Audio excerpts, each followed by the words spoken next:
Good evening, my sleepy nights.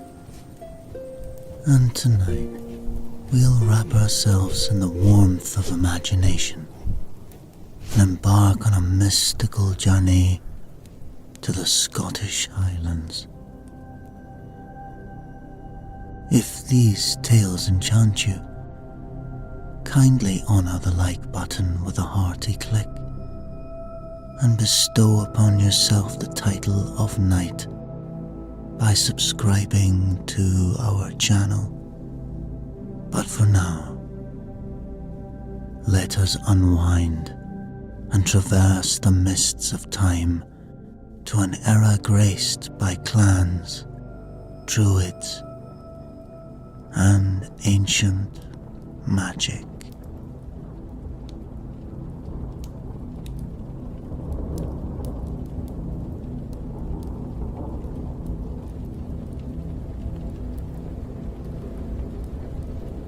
The wind whipped through the glen with an unearthly fury, echoing the ancestral rage, fueling the battle raging below. For centuries, the rocky crags of the Highlands had served as the stage for the violent feud between the warring clans of Dunmore and Kilgarry. On this day, the worn stones bore witness yet again as their warriors clashed in a dance as old as the land itself. Steel sang against steel, sounding a cadence for the battle cries and curses that filled the chill autumn air.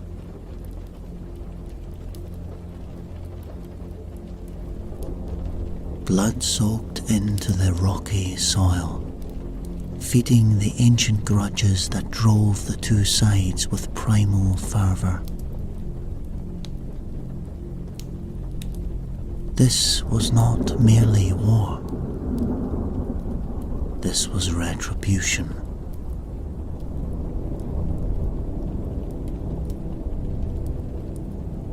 In the midst of the churning chaos stood two figures, a bulwark against the rising tide of violence through the mystic arts passed down by their Druid forebears.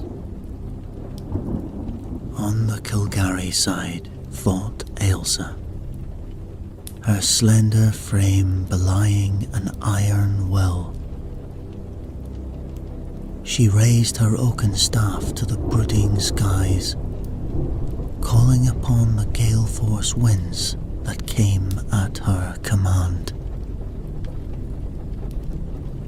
Golden hair streamed behind her like a war banner as she urged the winds to batter back the Dunmore attackers. She wore no armour, save a torque of hammered gold inscribed with druidic runes. Woad dye marked her pale skin with sigils of protection along her arms and face. Across the field, Bran's cobalt eyes locked with hers briefly before the Dunmore warrior returned his attention to driving his sword into the chest of a Kilgarry fighter. Though skilled in battle, Bran's true power lay in his druid spells, used to bolster his clan's warriors and heal their wounded. The clans might be enemies, but the Druid's code demanded they use their gifts to try and balance the endless bloodshed. As dusk fell across the bloody battleground, an uneasy quiet settled over the Highlands. the warriors of Clan Dunmore had retreated back to their stone fortress. Though victory had been snatched from their grasp once again. Across the glen, Clan Gilgary's fighters nursed their wounds behind their carnivorous castle walls, bolstered by fending off their hated foes. As night crept over the land, strange events began to unfold. Guards stationed at Dunmore's gatehouse cried out in alarm as shadowy figures emerged from the darkness.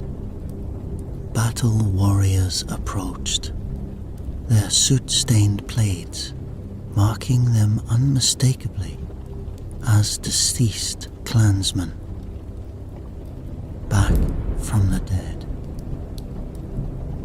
Horns blared across the battlements, summoning warriors still streaked with the grime of war. Disbelieving eyes confirmed the impossible, as scores of their dead kinsmen shambled into view beneath the cold moonlight. The dead uttered not a sound as they drifted towards their former home, showing no signs of aggression. Yet unease gripped hardened warriors who now made their way for the dead to pass. Across the glen, the very same scene was unfolding at Castle Gilgary.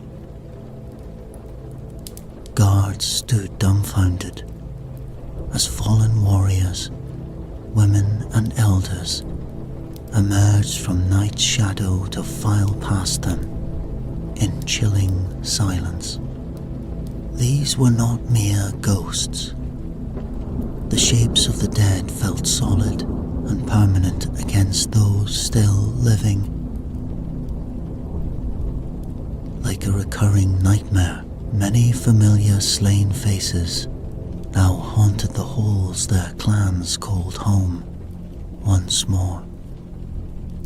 Mournful cries echoed from the families of the dead as mothers, fathers, wives and children came upon loved ones they had buried seasons past, now returned to them. Father, Father, speak to me, I beg thee, cried a young maiden named Iona, as she fell to her knees before the mute body of the warrior she had sung to sleep beneath the stones years prior. She reached out to clasp his hands, only to find them cold, though undeniably solid. Her father's piercing blue eyes that once lovingly gazed upon his child were now empty and fixed ahead with chilling vacancy. It was as if his spirit had returned to his earthly vessel, yet his essence remained trapped behind a silent veil they could not breach. The inability to interact seemed not to dissuade many clansmen from attempting to resume old routines with the returned souls. Children whimpered and tugged at the plaids of dead siblings, wordlessly urging them to play games long abandoned. The cold touch of the grave remained ever present for those embracing their deceased kin.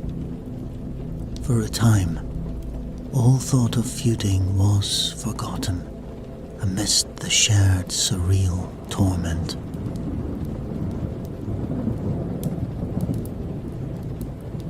Kilgarries endured the same dance with death within their shadowy halls. Loved ones whispered the names of the lost over and over,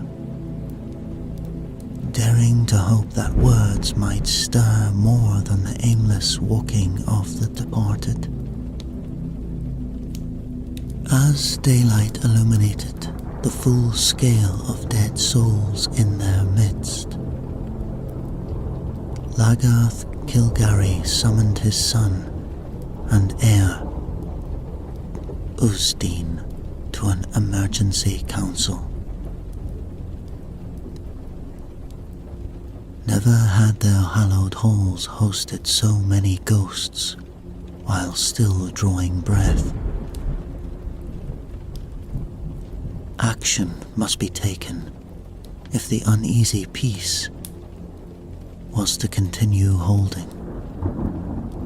Across the glen, the same thought weighed upon the mind of Dunmore's chief, Aidan. Though tempers still burned hot from the war, curiosity and concern for the restless dead compelled the warring chiefs to broker a temporary meet at the ancient Druid circle on neutral ground. Both sides agreed. No more blood could be shed until the walking dead were returned to rest. The circle's aged megaliths bore the encrusted ruins of nature's magics, generations older than any clan grudge. Two druids accompanied their respective chieftains to the parley. For Ailsa and Bran, such a meeting sparkled with opportunity, held long forbidden. A chance for their kind to unite in common cause. I shall confess, Lagarth, in all my 60 winters, I have never witnessed such dark sorcery as that which now stalks our halls, declared Aidan, once convened around the centre stone.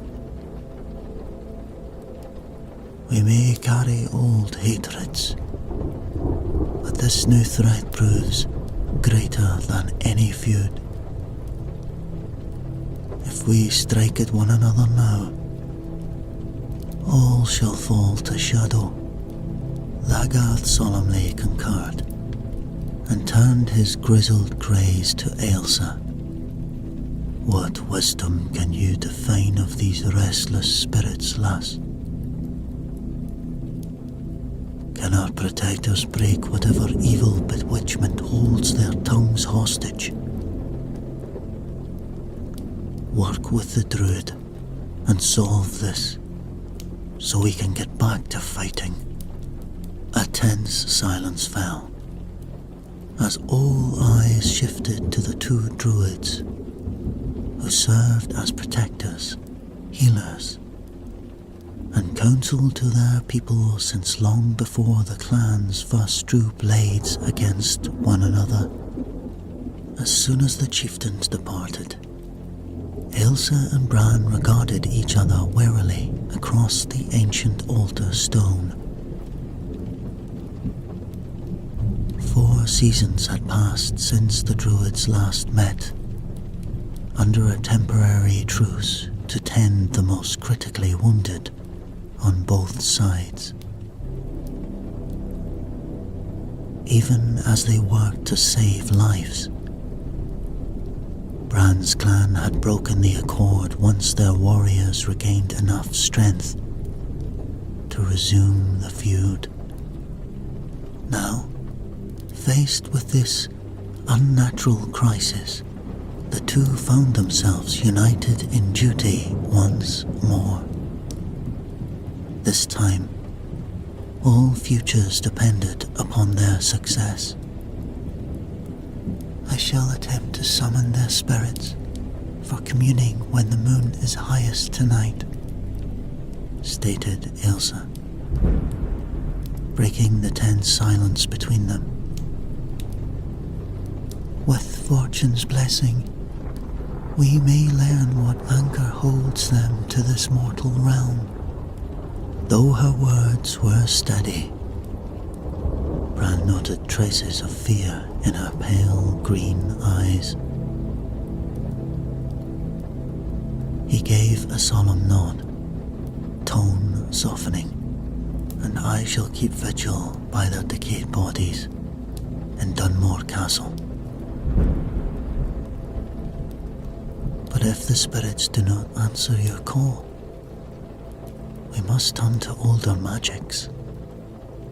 Elsa bristled slightly at the mention of what such magics could imply, but nodded in return. "Let us vow that whatever knowledge we uncover separately, we shall reconvene here on the morrow to share." She extended her hand towards him. Bran clasped her fingers with his own calloused ones and met her gaze with determination. "I give you my solemn oath, by root and branch, that our tribe's hatreds shall not stand in the way of lifting this curse upon them. United in duty and purpose once more, the two druids vowed silently to rise to meet the shadowy threat, no matter the cost." True to their hidden vow, Elsa and Bran worked tirelessly over the next fortnight, seeking the source of the restless dead's return. They reconvened when they could spare a moment to share their findings, or lack thereof.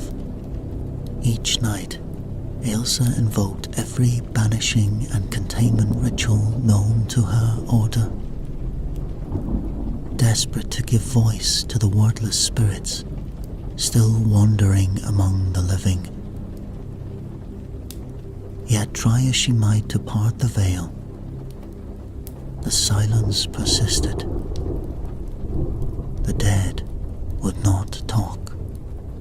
Meanwhile, Bran combed through every crumbling scroll their clan possessed for omens, portents, or tales of similar fairy mischief.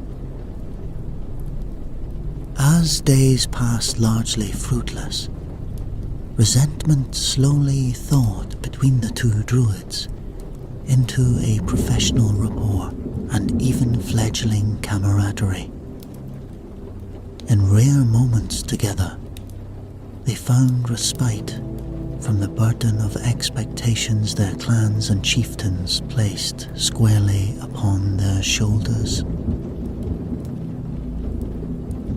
A seed long suppressed between them began to shyly take root. Yet the deepening mystery and growing toll of unending vigilance never released its grip for long. The hearts joining between them would need to weather far darker revelations still. Elsa spent one long fruitless night trying vainly to give voice to the silent spirits still wandering Kilgarry halls.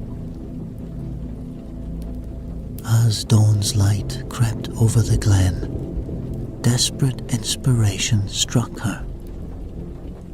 The burial vaults.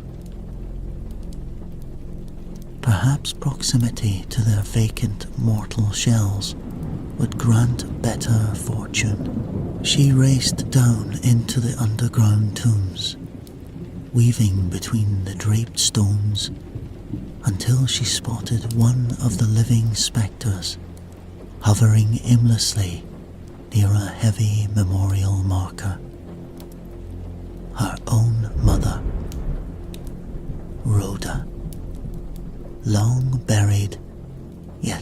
flesh once again. Heart aching, yet emboldened with possibility, Elsa extended her palms and spoke the sacred tongue to loosen unseen bindings upon the dead. The ritual words flowed as naturally as breath, while Rhoda slowly turned her hollow gaze upon her daughter. By branch and thorn, I break the bonds which choke your speech. Speak. Who has cursed you and all our fallen kin? At Elsa's question, Rhoda's parched lips creaked open, and a dusty rasp echoed forth. Elsa, my babe. We walk still because of thee. The curse of the clans must be broken. Elsa reeled back, stunned by her mother's sudden lucidity and cryptic words. Yet, before she could demand an explanation, Rhoda fell silent once more, the spell's potency fleeting. Her eyes resumed their vacant, lifeless gaze, though her body remained whole. Shaken, yet now alight with revelation, Elsa raced to the standing stones to share this vital piece with the other soul bound to unravelling the curse.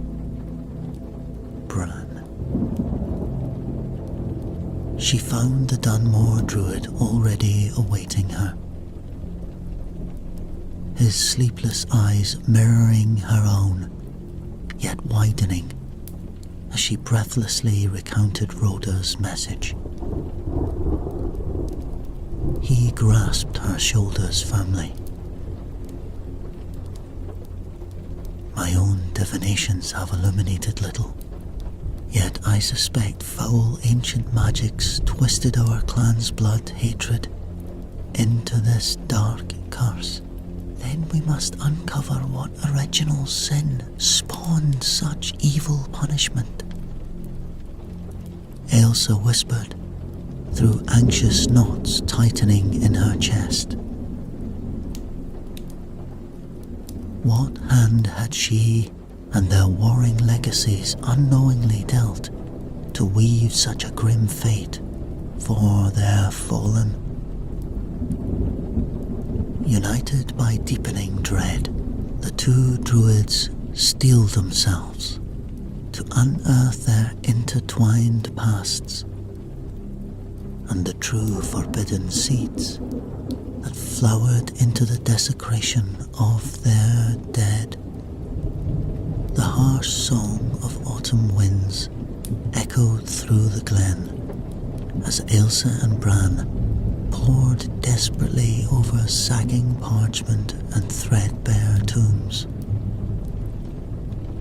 The harsh song of autumn winds echoed through the glen as Elsa and Bran pored desperately over sagging parchments. Another fruitless search for answers. Elsa rose with a frustrated sigh, prepared to unleash her rage against the uncaring stone, when Bran halted her with a gentle touch. In his cobalt eyes, she found her own bone-deep weariness mirrored and given voice in his trembling whisper. We have always been but pawns bound by our tribes. My moonlight spirit, held apart by blood oaths not of design. Yet, in this darkness, you alone are the hearth fire guiding my lost steps homeward. His calloused palm reached out to brush fiery strands from her cheek. She did not, could not, pull away. This tender communion was all that kept harsh fate's wolves beyond their sanctum's gate. So, at last, she gave herself over to what was surely destined ruin. Her mouth found his, as stones and sky and all the old powers bore witness to their intermingling breath. Here, now, two battered souls swore union to carry their peoples from blight and shadow, or fall nobly in sacred defiance. The first kiss held the promise of forbidden tomorrows, bathed in glory or cataclysm. What future awaited could not sway their present course already set in motion, for in this moment, chained no longer were their destined hearts.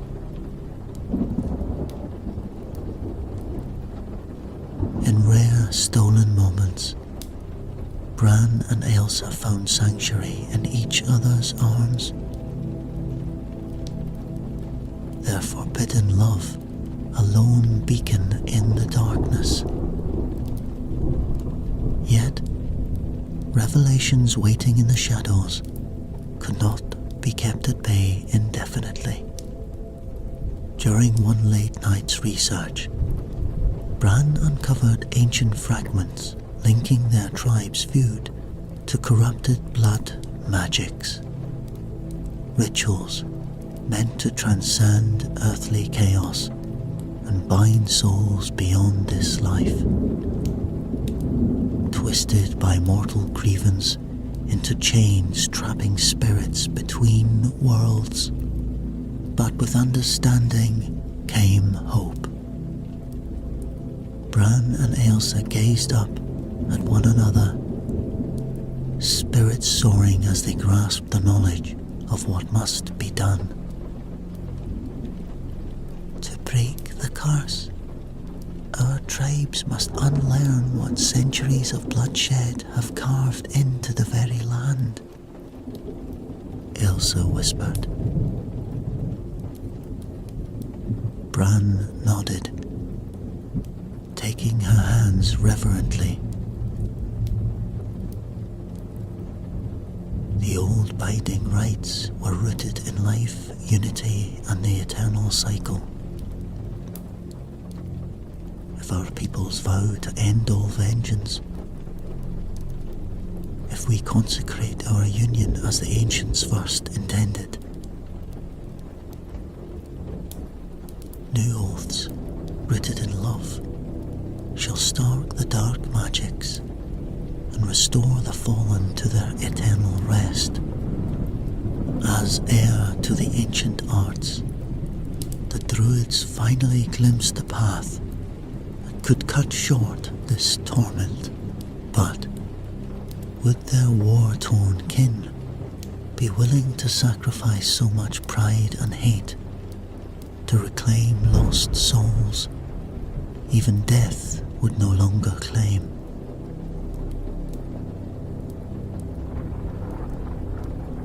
A renewed spark of hope ignited in Ailsa and Bran's hearts, kindled by the promise of ending their clan's torment.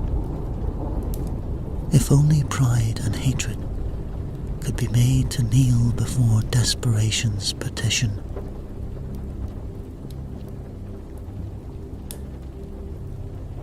the Druids parted ways to cautiously broach reconciliation's possibility with their wary kin. But fate, ever cruel, lashed back against this defiant flame. In a moonlight glen of sacred stones, their chaste farewell kiss was glimpsed by a Kilgari scout on routine patrol. By next dawn, venomous rumour of the Druid's forbidden tryst roared through both camps. All thoughts of peace burned up in rekindled fury. Ailsa faced her chieftain's blistering accusations of unforgivable betrayal,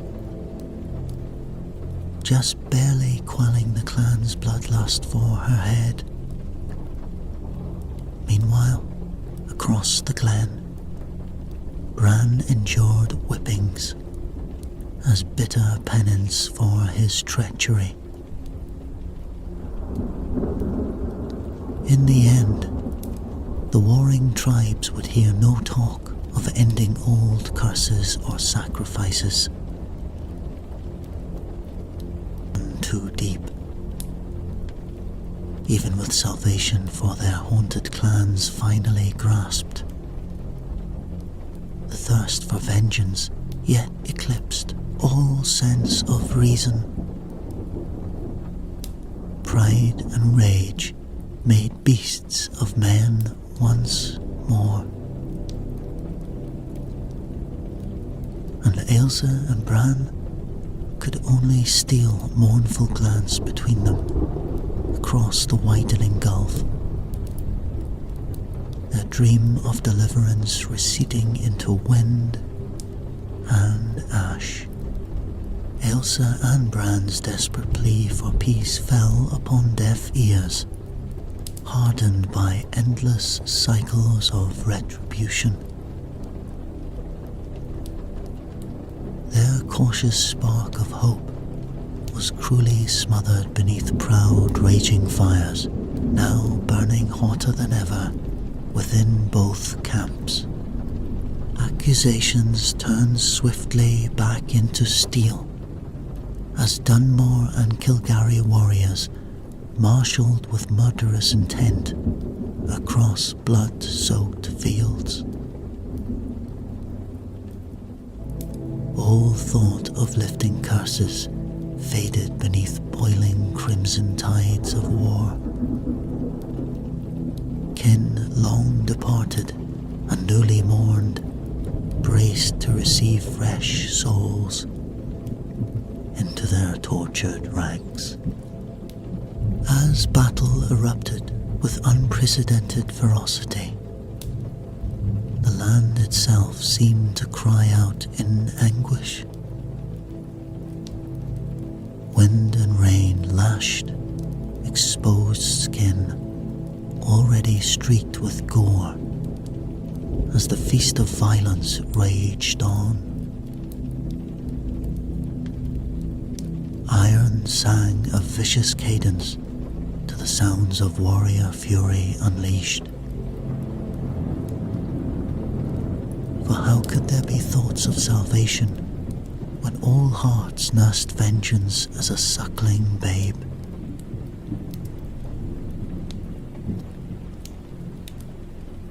In helpless dismay, Ailsa raised her staff to the sky, begging lightning to shock sense into their maddened brains. Yet, Bran held back his own storm-wielding gift, jaw set with solemn resolve, even as his clan pressed the advantage his magics granted them. The time had come at last to break the wretched cycle staining their shared history, whatever salvation's final cost. As battle raged on, Bran observed his clansmen cutting a ruthless path towards decisive victory. The power behind his wind and lightning spells fueled Dunmore's merciless advance. Just for a heartbeat, triumph blazed within reach to finally crush their hated foes.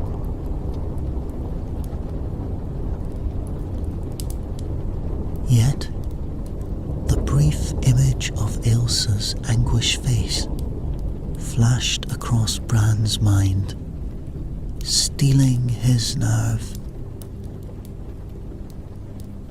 With a last longing look at his oblivious kin, he whispered an incantation to move unseen into Kilgary's flank. If he could not sway hearts, perhaps one last betrayal could break the wheel crushing them all. With silent apology, Bran summoned an icy spell against exposed Dunmore backs.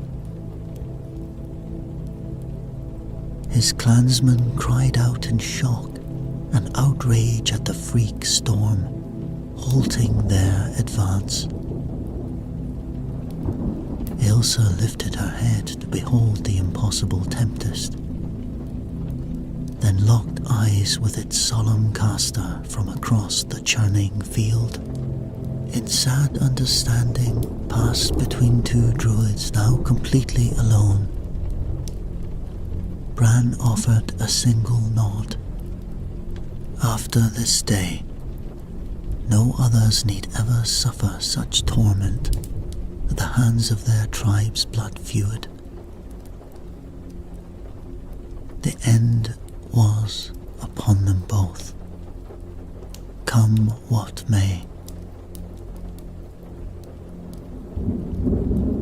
With peace now a forever dream scattered by driving sleet, Bran strode forth serenely to accept the fate he had carved for himself, and cut short his people's lust for vengeance in the process.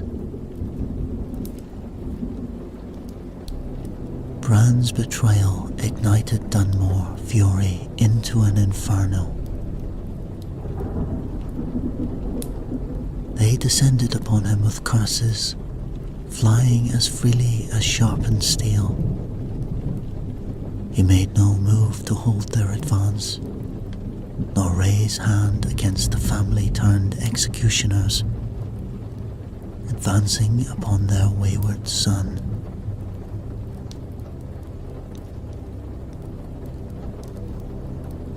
The end came swiftly upon blood-slick stones, even as his clansmen's blades pierced his yielding flesh, and their ultimate act of vengeance fulfilled. Bran's thoughts drifted towards Ilsa one last time. Whatever lay beyond the veil for them both, may this final sacrifice at least purchase some measure of peace for her war-torn spirit. May she take comfort in the completion of their forbidden love's cruel destiny, written in the stars and ancient oaths. Ilsa watched in mute horror as Bran's broken body slid limply off harsh, unforgiving steel into the scarlet mud. A wrenching scream tore from her throat as winter storm secured the Dunmore's maddening threat from their battlefield. She raced desperately through driving sleet to where her beloved lay crumpled and gasping faintly amidst crimson pools. Collapsing at his side, with flames reduced to ash and smoke. She cradled Bran close until the light left his empty traitor's eyes. She cradled Bran close until the light left his empty eyes. No truce left to violate, no peace left to be found that could wash clean their cursed clan's stain. Bran's broken body lay limp upon blood-slickened stones. His spirit fled to realms beyond Ailsa's reach. Her anguished wails echoed across the now silent battlefield, scattered with the gruesome remnants of their tribe's mutual destruction and fresh reasons for vengeance. In the battle's aftermath, Clan Kilgarry emerged battered, yet standing. What remained of Clan Dunmore retreated to nurse their wounds and fractured pride. In the weeks after, an eerie shift rippled through Kilgarry halls. The tide of risen dead slowly began to ebb at last. Newly departed souls no longer tread back beyond the veil to haunt the living. Some whispered Bran's sacrifice had begun to weaken the blood curse's fury. Others awaited the day their enemies would surely return to finish the task. Amidst the funeral calm, muted gatehouse cries one grey morning heralded a wretched handful of Dunmore guards staggering through the mist toward enemy Kilgarry lands. And shuffling among them, with empty, haunted eyes, was Bran's familiar visage, now just as pale and tortured as his fellow restless, cursed dead. Ailsa drifted through the halls like a ghost herself, numbly performing rituals more out of dread than any hope of solace. The curse may have begun receding thanks to Bran's sacrifice, but her own hollow heart persisted in its own private agony. When the last of the dead first shambled through Kilgarry's gates, Ailsa's breath caught at the thought Bran might return among them. And late afternoon shadows stretched long before she finally glimpsed his beloved face hovering at the rear procession. She froze, the torch in her hand clattering to the floor. Those who witnessed later swore the Druid let loose an unearthly cry, unlike any heard in those halls before. A sound to pierce the veil itself. My warrior, my soul's own heart, Ailsa whispered through joyous anguish.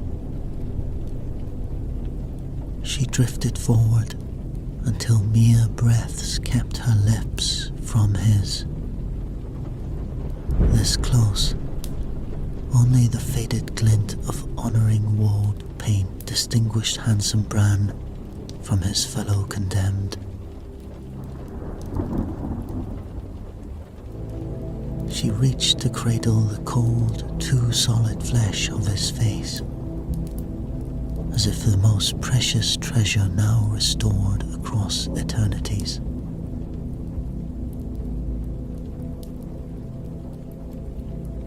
In reply, those empty grey eyes, once holding entire cosmos glimpsed in secret just for her, could summon not a flicker. No final words passed Bran's sealed mouth to heal relentless demons howling still within Elsa's fraying mind. Elsa awoke the next dawn with Bran's image still seared into her heart, mind and soul. Though her remaining clansmen began allowing themselves cautious breaths of relief,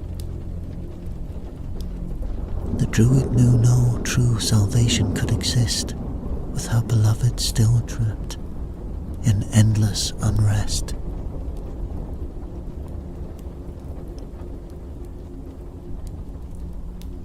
She travelled to the stone circles where they first began unravelling the blood curse together, what now felt like eons past. If Bran's spirit could not find its way to the gods' halls, then she must breach the veil herself to ferry him across.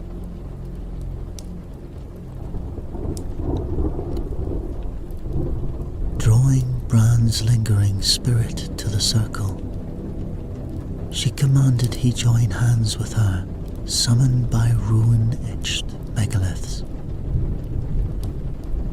You bound yourself in service to all future peace between our tribes reborn, my eternal love, she intoned through bitter-sweet tears. I bind myself to you now, he who I would choose above clan, kin, or breath itself.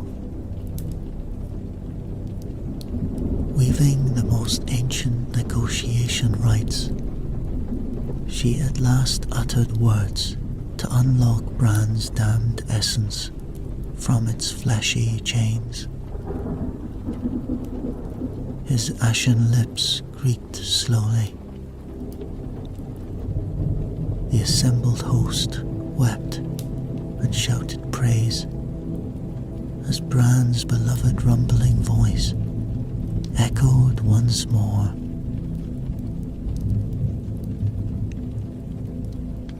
With the curse nearly broken, he had strength for 3 words alone before the abyss reclaimed him forevermore. Yet 3 words proved enough to seal fervent agreement between 2 hearts fate never permitted to freely join in life. Bran sighed, finally unfettered, if only for precious heartbeats span. He muttered, I love thee.